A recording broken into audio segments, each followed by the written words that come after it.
You survived the first blow. The world you knew collapsed. Your dreams burned. Your heart shattered into pieces so small you wondered if they could ever be reassembled. But here you are, still breathing, still standing, still capable of becoming something so much more dangerous, more precise, more unbreakable than the man she left behind. Survival was the first step. Now comes the transformation. This isn't about feeling better. It's not about moving on politely or posting inspirational quotes online.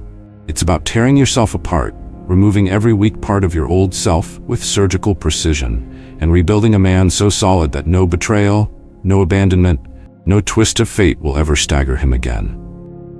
Part 2 is not for the men still hoping she'll come back. It's not for the men who want closure or soft landings.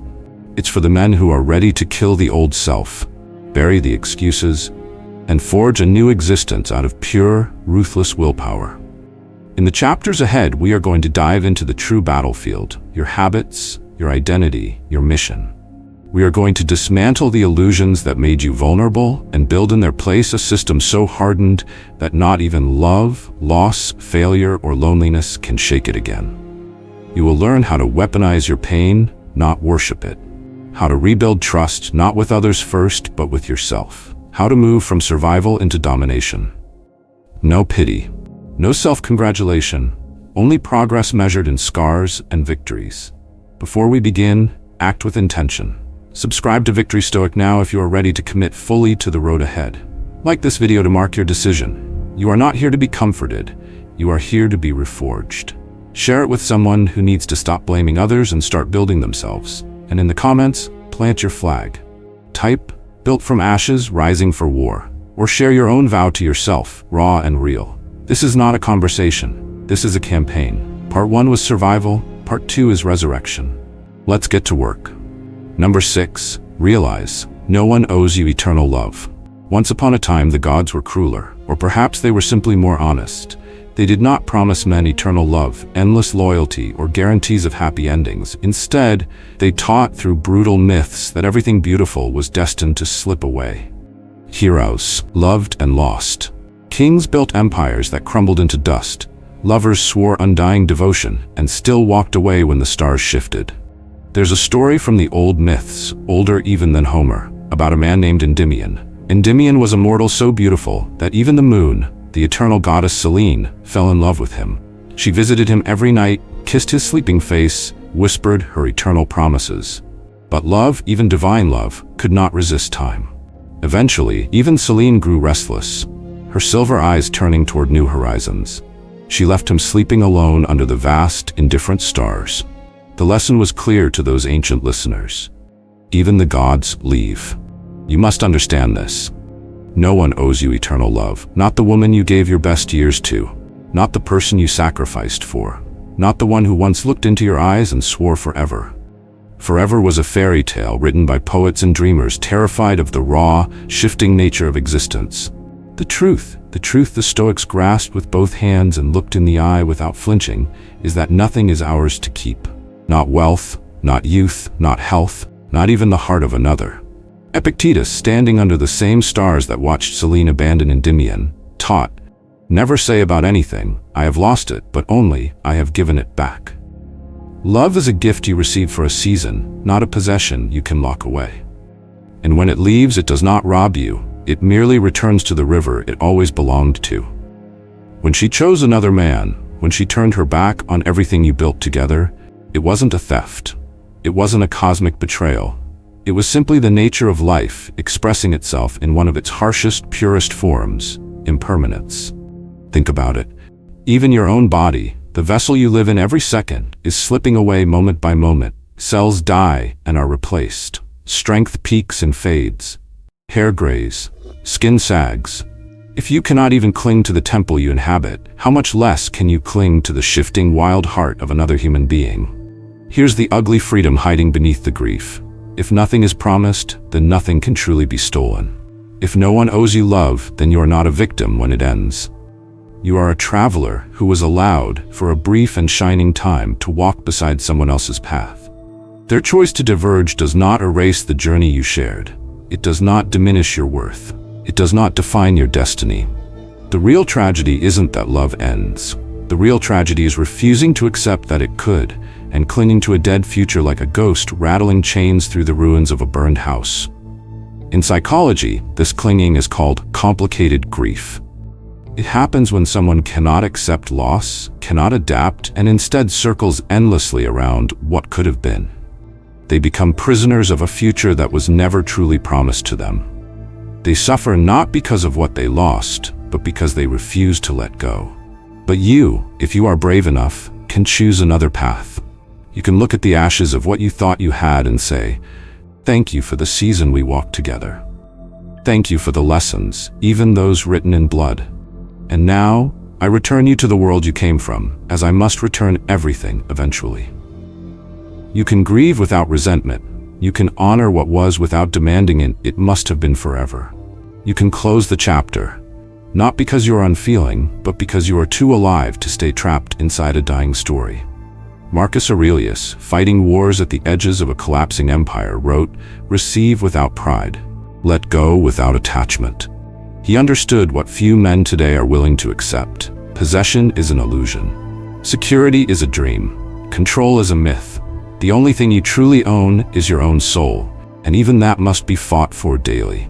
Your love was real. Your effort was real. Your sacrifice was real. But the permanence you thought you bought with those things was never real. No contract you can write, no vow whispered in the night can chain a free soul forever. And would you truly want it otherwise?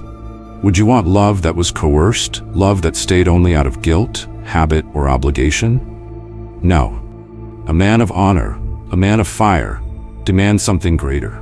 Love given freely, knowing it could be withdrawn at any moment, and loving harder anyway, not because he is foolish, but because he is courageous enough to dance on the edge of impermanence without flinching. When you understand this, when you feel it not just in your mind but in your bones, the world changes. Loss still hurts, but it no longer cripples. Betrayal still burns, but it no longer brands your soul. You become like the mountain that endures the storms, aware that winds may strip its trees, that lightning may scar its face, but unshaken at the core. Because you never mistook the winds for your foundation. So mourn her if you must, cry if you must, scream into the night if it helps. But when the tears dry and the rage fades, rise with a heart that understands. She owed you nothing eternal. And now, you owe it to yourself to build a life that does not depend on the fleeting loyalty of another. You were never promised forever, but you were given today. Take it, wield it. Make it something no betrayal, no departure, no loss can steal from you. This is how you become invincible, not by locking love out, but by refusing to build your soul on anything you cannot hold when the world rips everything else away. Number 7, cut it off completely. No contact, no stalking, no waiting. If there's one thing that drags men back into hell after betrayal, it's the desperate, gnawing urge to keep the connection alive, even when it's poisoned. One more text, one more call, one more glance at her social media, one more pathetic hope that she might realize her mistake and come crawling back. It feels like strategy, like perseverance, like loyalty. It's none of those things. It's self-harm disguised as love. It's slow, voluntary suicide of your dignity.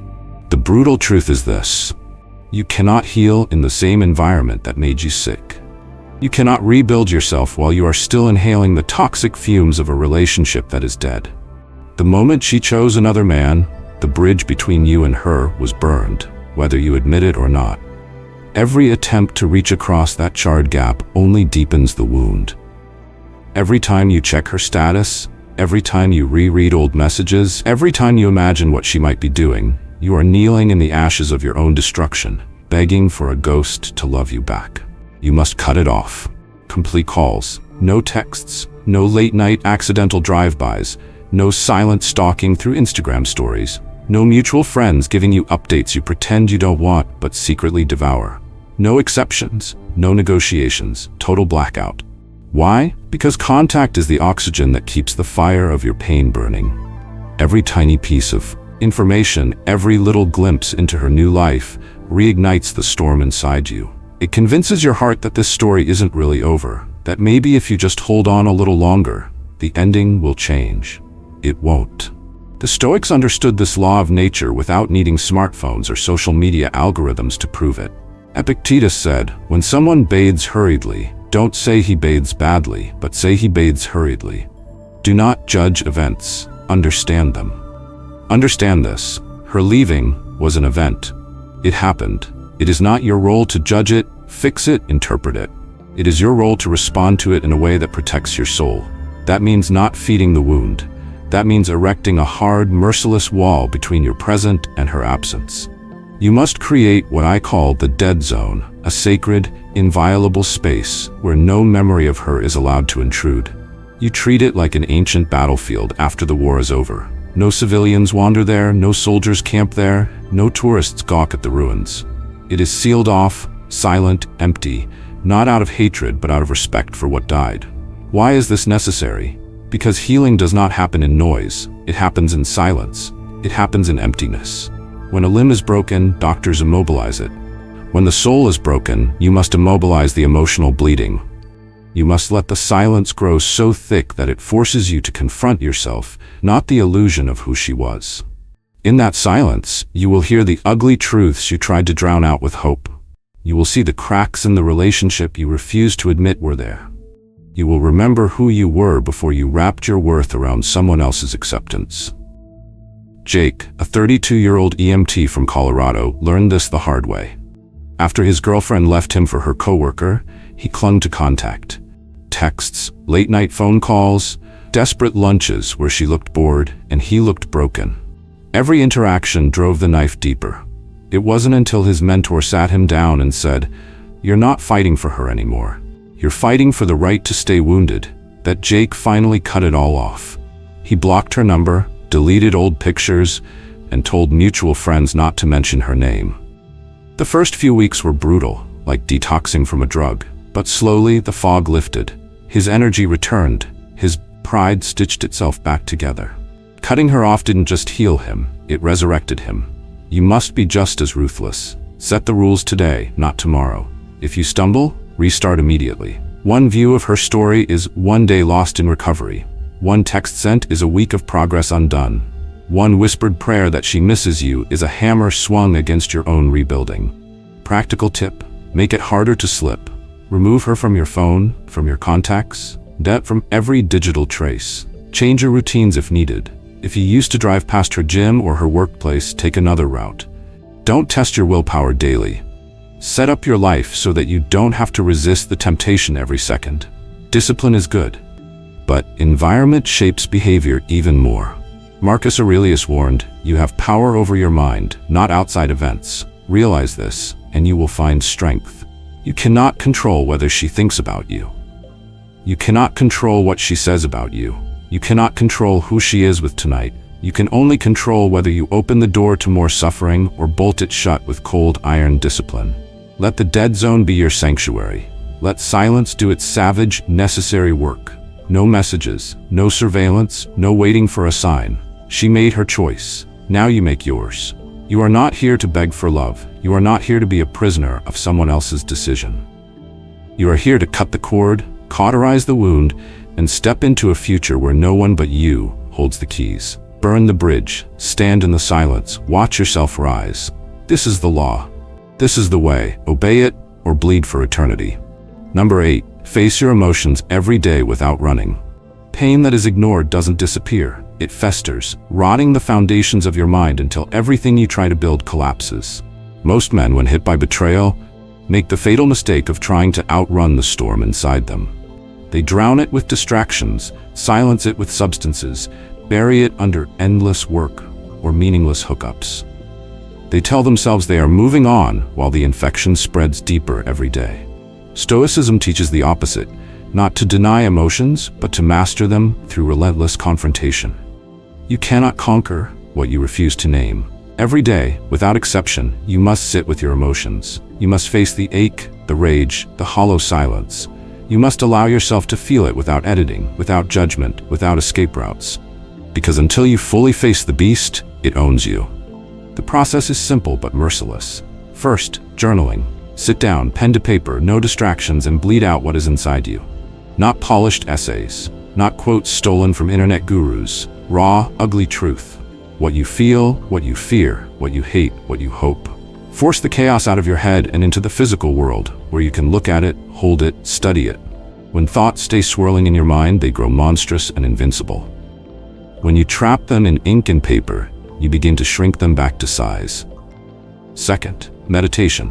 Not the fluffy, rainbow-colored nonsense sold by influencers. Real meditation. Stoic meditation. Sit in silence every day. No music, no guided voices, no crutches. Close your eyes, breathe, and observe. Not to calm yourself, not to find peace, but to sharpen your awareness. Watch the thoughts rise and fall like waves. See the anger, the longing, the shame, the flashes of memory. See them without diving into them. You are the observer now, not the slave. Marcus Aurelius sat alone in tents during brutal wars and wrote his meditations not to look wise, but to survive the wars raging both outside and inside his skin. You must build the same practice, even if some days you sit and stew in misery without a single second of relief. The point is not to feel better. The point is to become the kind of man who can sit through fire without flinching. Third, training. Physical labor is not a luxury. It is a necessity for emotional survival. You cannot cry yourself into healing. You cannot think yourself into toughness. You must sweat for it. Push your body past comfort every single day. Heavy lifts, brutal cardio, martial arts, something that forces your muscles to scream louder than your mind. The body drags the soul forward when the soul wants to quit. When you grind out that last rep, when your lungs burn and your legs shake and your heart pounds like a war drum, you are doing more than building muscle. You are reminding your shattered spirit that it is still alive. Facing your emotions is not a one-time heroic act. It is a daily, dirty, grinding ritual. Some days you will hate it. Some days it will feel like nothing is changing. Some days you will want to quit and let the numbness take over. Good. That means you're doing it right. Growth is not measured by how good you feel. It is measured by how deep you are willing to go into the pit without looking away. Seneca said, "It is not because things are difficult that we do not dare. It is because we do not dare that they are difficult." Dare to face your own mind. Dare to see exactly how weak, how broken, how lost you have become, and refuse to look away. Refuse to drown it in alcohol or fake smiles or new lovers. Refuse to pretend you are fine. Stand naked before your own reflection, your own journal, your own silent mind, and grind through the work of coming back to life without shortcuts or lies. There is a savage, clean beauty waiting for you on the other side of this process. Not the fake happiness of forgetting, but the hard-won peace of mastery. Not the brittle confidence of denial, but the unshakable power of a man who knows exactly how deep he has fallen, and how strong he had to become to climb back out. Every page you write, every breath you wrestle through, every drop of sweat you offer the gods of struggle brings you 1 inch closer to a version of yourself that no betrayal could ever destroy again. Do not run. Do not numb. Do not look away. Face it. Own it. Break it down piece by piece until the only thing left standing is the man you were meant to be. This is the work. It is ugly. It is necessary. It is sacred. Begin now and do not stop. Number 9. Allow yourself to hurt, but set a deadline for the pain. Pain is not your enemy. It is not the signal that you are weak. It is not something to be ashamed of or to hide like a guilty secret. Pain is proof that you cared. Proof that you lived fully. Proof that you allowed yourself to believe in something beyond cold calculation. But pain, left unchecked, is a parasite. It feeds on your energy, your time, your future. It transforms from a necessary wound into a chronic disease that rots away your life from the inside if you let it drag on without an end. You must allow yourself to hurt, but you must also command yourself to move. You must give your sorrow a grave, not a throne. You must bleed for a time, but not forever. Here is the hard rule. Set a deadline for your grief. Not because the grief will magically vanish when the clock strikes midnight, but because without a line drawn in blood, you will drift indefinitely in the quicksand of your own sadness, sinking deeper every day. The pain will become your identity instead of a wound that once was. 30 days. That is the battle order. 30 days to hurt without apology. 30 days to rage, to mourn, to stare at the ceiling at 2 a.m. questioning everything. 30 days to cry if you must, to write letters you never send, to scream into a pillow, to remember every small detail that now feels like a knife. 30 days to be fully, brutally human. But on the 31st day you rise. Whether you feel ready or not, whether you are still bleeding or not. You stand up, you wipe the dirt and the blood off your face, and you step forward. You do not wait for motivation. You do not wait to feel healed. You do not negotiate with the echoes of her voice in your head.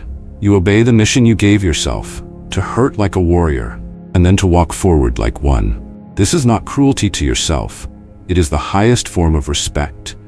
You respect your own humanity enough to grieve. You respect your own future enough not to grieve forever. Pain is a storm meant to pass through you, not a house you are meant to build and live inside. Think about it like mourning a fallen comrade in war. Soldiers honor the dead fiercely, but they do not lay down their weapons and quit the field.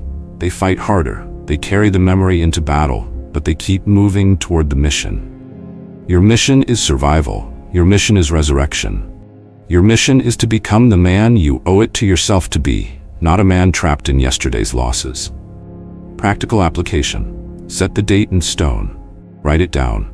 If the breakup happened today, then 30 days from now is your pivot point. Circle it on a calendar. Set a reminder on your phone that simply says, "No more mourning." Let every day of grieving be deliberate, but let it also be finite. Each day, you bleed a little less. Each day, you plant one more seed for the future you are about to reclaim. Also, decide now what action you will take on day 31. Will you begin a new fitness program? Will you launch a business plan you've been delaying? Will you book a one-way ticket to a place you've never been? Anchor the end of mourning to the beginning of action, so there is no emotional vacuum for weakness to creep back into. Seneca said, "Light griefs are loquacious, but the great ones are dumb." You don't need to parade your pain. You don't need to prove you were hurt deeply enough. Real grief does its work in silence and ends with action. Let the world wonder how you got stronger while they expected you to break. There is nobility in mourning a love that died, but there is greater nobility in refusing to let it chain you to the graveyard. You loved fully. You lost deeply. Now you rise fiercely. You do not control who leaves. You do not control what wounds are given to you. You control how long you bleed. You control when you choose to stand. You control when you decide to live again. 30 days. Hurt hard, then fight harder. No extensions, no second chances, no surrender. This is the law you make with yourself. This is the oath you swear to the man staring back at you in the mirror. Begin the countdown. Grieve like a warrior, then rebuild like a king. Number 10. Change your look. Shock your mind into a new life. There's a reason ancient warriors marked their rites of passage by scarring their bodies, shaving their heads, or donning new armor. It wasn't just vanity. It was psychological warfare against themselves. You can't drag a shattered soul into a new life wearing the same tired costume from your old tragedy. You must look different because you are different. And if you don't yet feel different, then you must act as if you are until the mind catches up. It starts with something as simple and as savage as a haircut. Not a trim. Not a little layering. A cut that makes the man in the mirror a stranger for a few brutal seconds. That hesitation, that flicker of recognition followed by confusion, is the crack where rebirth begins. Because the mind, stubborn beast that it is, believes what it sees. When you see a new man staring back, your brain starts asking questions. Who is this guy? And quietly, without even meaning to, it starts letting go of the old narrative. The one where you were heartbroken, betrayed, left behind. Imagine it. You walk into a barber shop, still carrying the scent of defeat. You sit down, mutter some vague instructions, but then something snaps. You look the barber in the eye and say, "Shorter, sharper, different." 10 minutes later, the weight of the past lies in piles around your feet. You stand up lighter, meaner, reborn in inches and angles, not because hair matters, but because symbols matter, ritual matters. You chose to alter your physical form as a declaration. The old version of you is dead. Long live the next one. Next step, change how you dress. Before you groan and roll your eyes, understand this isn't about chasing trends or looking like an Instagram mannequin. This is about reclaiming control over your self-presentation. The man she left was comfortable, predictable, maybe even a little lazy. Good riddance. Now you dress like you are already the man you are building, not in the future, but today. Fit clothes, clean lines, boots that make noise when you walk, Jackets that remind you you're armored even in peace. Don't overthink it. You don't need to become a runway model. You need to look deliberate. You need to look like someone who chose himself instead of collapsing when someone else didn't. There's power in putting on a shirt that fits your shoulders tighter, jeans that sharpen your silhouette, colors that don't say "I'm hiding," but scream "I'm here," and you will notice. You don't dress for women. You don't dress for revenge. You dress for the man who clawed his way out of the wreckage and deserves to look like he survived a war and won. Need another mental weapon? Change your scent. Yeah, you heard me. Ditch whatever cologne you used to wear when you were holding her hand. Burn it if you have to. Walk into a store, pick a new one. Something bold, something heavier. Not because you're trying to impress anyone. Because when you catch the new scent on your skin during the day, it will trigger your brain to associate this smell with the new era of your life. Your brain, stubborn and primitive, follows sensory cues before it follows logic. New scent, new story. Is all of this shallow? If you think so, you don't understand psychology. Every army in history has understood the importance of uniform. Every religion has understood the importance of ritual garb. Every culture has known that outward symbols shape inner states. You're not above this. You're just next in line to use it. Don't announce it. Don't post new me selfies online like a teenager. That's noise for the insecure. Real changes are noticed, not broadcast. You walk into a room and people sense the shift without knowing why.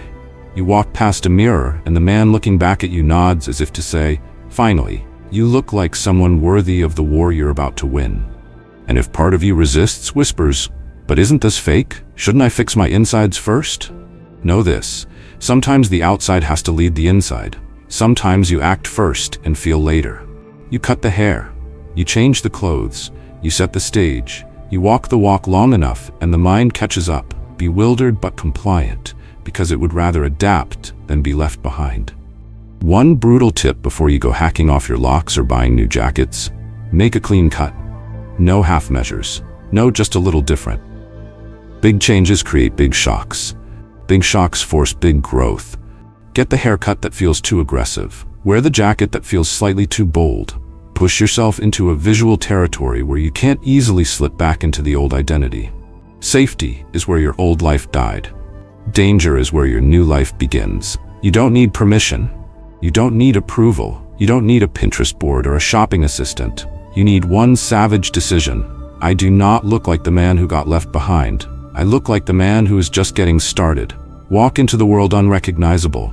Watch your mind scramble to catch up, and then, quietly, feel the beginning of the new legend being written, with your own two hands. Number 11. Build a side empire. Something no one can ever take. When a part of your life burns down, the worst thing you can do is stand in the ashes waiting for someone else to rescue you. Loss shows you in brutal clarity how fragile the things you thought were permanent really are. Love can leave, trust can crack. Dreams can die overnight. But there is one thing that no betrayal, no abandonment, no twist of fate can steal from you: the work of your own hands. You must build something now, something outside relationships. Something so fiercely yours that even if the world falls apart again, it will still be there, defiant, breathing, alive. A small business, a freelance skill, a blog, a podcast, a project that starts small but grows roots so deep that not even heartbreak can uproot it. Not for applause, not for revenge, but because creating is proof that you still control your life. You pour your pain into the work, not to hide from it, but to forge it into something visible, something that stands when everything else collapses. Build a side business, even if it only earns a few dollars at first. Build a freelance career even if you're still learning the craft. Build a blog even if nobody reads it yet. Build because building reminds your battered mind that destruction is not the end, only a transition. At the same time, you must reclaim joy that is utterly independent of anyone else. Not codependent pleasure. Not validation-chasing pleasure. Real, raw, personal joy. The kind that asks nothing from the world but the permission to exist. Take long walks with no destination. Read books that sharpen your mind and ignite your imagination. Play guitar badly but with heart. Pick up a camera and frame the world in your own terms. Run until your lungs burn and your muscles ache. not to punish yourself, but to remember that you are alive. Small things, private victories, quiet rebellions against despair. These moments of self-created joy become bricks in the fortress of your new life. Each walk you take when you don't feel like moving. Each page you read when your mind wants to drown. Each riff you strum on a battered guitar while the night presses in. Each photograph you snap, even if nobody sees it but you. Each lap you swim, each weight you lift, each mountain you climb, not because anyone is watching, but because you refuse to surrender your soul to silence. This dual strategy, building a side empire and reclaiming small independent joys, is not optional. It is the lifeline. It is how you rebuild identity after betrayal. It is how you stop being a man defined by what he lost and start becoming a man defined by what he creates. You don't get there by thinking about it. You get there by doing it. Day after day, inch by inch, brick by bloody brick.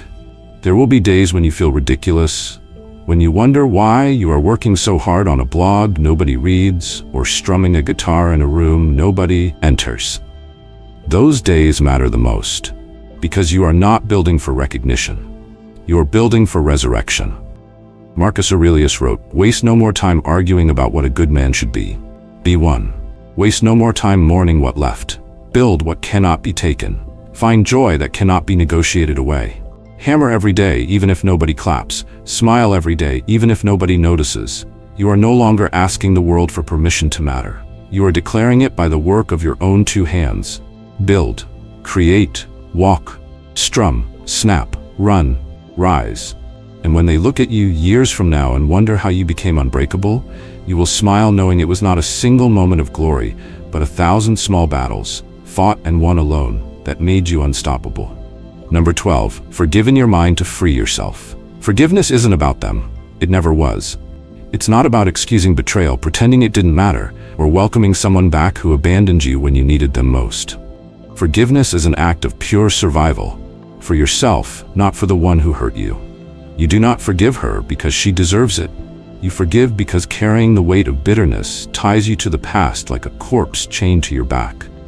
Anger, left unchecked, calcifies into resentment, and resentment becomes a prison you built with your own hands. True forgiveness starts by turning inward. You must forgive yourself, not for loving, not for trusting. Those are not sins. You forgive yourself for forgetting that every love carries risk, that no matter how deep the bond, the soul across from you is still a sovereign being with the freedom to change, to leave, to betray. You forgive yourself for once believing that your worth was tied to someone else's loyalty. You forgive the younger version of yourself, the one who dared to dream, who dared to believe in forever without understanding that forever was never promised. And after the rage burns out, after the tears dry, after the silence becomes normal, you will find something even rarer than peace. Gratitude. Not gratitude for the betrayal itself, but for the fire it lit beneath your feet, for the mirror it held up to your weaknesses, for the raw material it gave you to become more than you were. Pain, when faced with outrunning, forges a man sharper, cleaner, and harder to break. Every scar is a letter of survival tattooed into your skin. Every night you thought you couldn't make it through, and did, becomes another stone in the foundation of a life no storm can sweep away. One day, without planning it, you may see her again. Across a room, across a crowded street, in a place neither of you expected. You will feel a flicker of recognition, maybe even a ghost of the old hurt. But you will not flinch. You will not fumble for words, or posture for significance, or burn with the need to show her how far you've come. You won't need to. You will carry the proof in the way you stand, in the calm in your eyes, in the fact that you no longer need her acknowledgement to feel like a man. You won't have to say anything. You won't have to prove anything. You will be the answer. Forgiveness, real forgiveness, is silent. It doesn't boast. It doesn't seek witnesses. It simply closes a chapter with dignity and moves forward into a life so full that the past looks small in comparison. You aren't forgiving her to make her feel better. You are forgiving so that you can walk lighter, breathe deeper, live sharper. You are forgiving so that no piece of your soul remains trapped in the ruins of yesterday. This is your real victory, not forgetting, not erasing, but rising so far beyond what was broken that you no longer even recognize the chains that once bound you. Let it go. Let her go. Let the anger go. You don't owe it to her. You owe it to the man you are becoming. Conclusion. So this is where you stand. Not where you thought you'd be, not where you hoped to be, but exactly where reality has placed you, with the wreckage of dreams at your feet and the raw materials of your future in your hands. Some men curse this place. Some men waste years drinking, brooding, spiraling, begging the world to give back what was taken. But not you. You are here for something different. You are here to build from the rubble, not to mourn it. Betrayal was your wake-up call, not your tombstone. Heartbreak was the debt collected by the universe for every illusion you clung to. You paid it. Now you are free. You know something most people will never dare to admit. No one is coming to save you. No love is that guaranteed, no loyalty is owed. And still, you rise, you rebuild. You forge a life so brutally honest, so fiercely your own, that no betrayal can ever reduce you again. This is the secret the world doesn't want you to know. Suffering is the tuition fee for becoming unbreakable. And the ones who dare to stand up, blood still drying on their hands, dirt still caked on their boots, are the ones who eventually write the laws others are too timid to follow. You have been broken. Good. Now you are dangerous. Now you are awake. If this message burned into you like it was meant to, if something inside you stirred, if some silent, stubborn part of your soul stood up while listening, then act. Subscribe to Victory Stoic right now. Don't lurk. Don't hesitate. Take the first step toward mastering yourself. Not tomorrow, not when you feel better, today. Like this video if you know that survival isn't enough. You are here to dominate your own fate. Share it with another man you refuse to let drown in his own excuses. And in the comments, stamp your flag into the ground. Type, "I rise from ruin." Say it. Mean it. Or better yet, tell your story. What you lost, what you refuse to lose again. What you are building, hammer blow by hammer blow, out of the bones of your old life. This isn't therapy. This is a battlefield. And every man who comments is another voice refusing to be silenced by failure. Thank you for listening. Thank you for enduring. Thank you for being one of the rare ones who doesn't just cry about the fire, but walks into it, smiling, ready to forge something the world can never take away. Victory is not given. It is seized. It is suffered for. It is earned in blood, in sweat, in the silent battles no one sees. You have already begun. Now finish the war.